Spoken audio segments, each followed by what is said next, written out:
How does the toothpaste get into the tube? The year was 1870. New London, Connecticut, United States, 7 a.m. Kids were tumbling out of bed, their mothers hurrying them to clean their teeth, handing them toothsticks and jars of toothpaste. What? Did I just say toothsticks? That's right. They used toothsticks to clean their teeth back in 1870.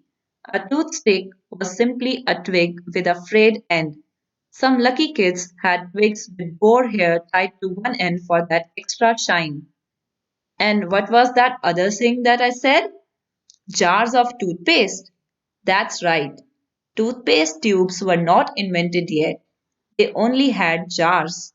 And every bleary eyed kid started her day by dipping a toothstick into a porcelain jar filled with toothpaste.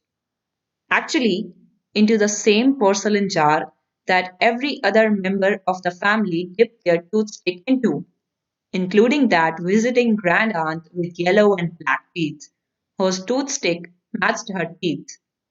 One morning, a disgusted cry went up in a dentist's house. Ew! It was Dr. Sheffield's son, Lucius, who refused to dip into the jar anymore and decided to use tooth powder henceforth. But a thought remained in his mind.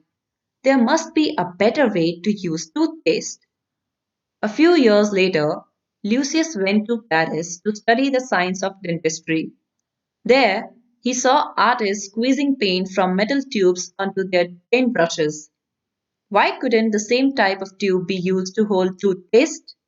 He rushed back home and shared this idea with his father, who thought that it was just totally awesome. There was just that little matter of figuring out how to get the toothpaste from a jar into the tube through that little opening. How do you think Lucius could fill toothpaste into an empty tube? Have you had a bad morning when you squeezed way too much paste in your half asleep state and you see that there's toothpaste all over the sink and your mother is reminding you that the school bus will be at the doorstep in 20 minutes and the last thing you want is for her to flip when she sees the mess you have made? How would you go about putting the toothpaste back into the tube? Now, what do you think Lucius and his father used to fill a tube with toothpaste? A earbud?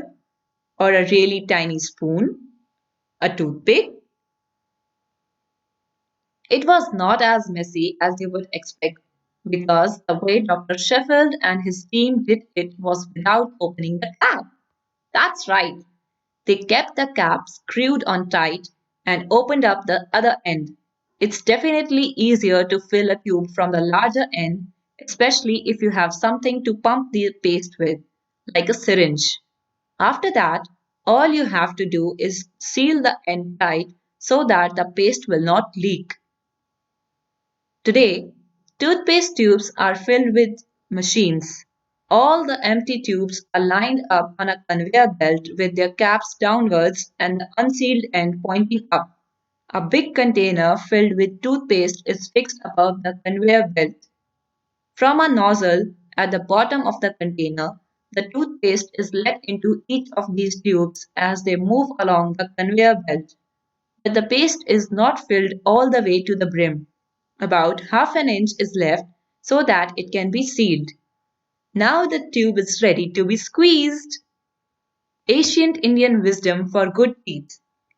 Many people in India use datun, the twig of a neem or babool tree, instead of a factory made brush. Datun keeps teeth and gums healthy. But do you know which the best brush in the world is? Your fingers, say dentists. Great for the teeth and gums. Have you tried tooth powder? What are the different smells that you can detect in it? Herbs and spices that are good for teeth include mint, clove, cinnamon, black pepper, and tulsi. Eating fibrous fruits and vegetables like apples and carrots is good for cleaning teeth.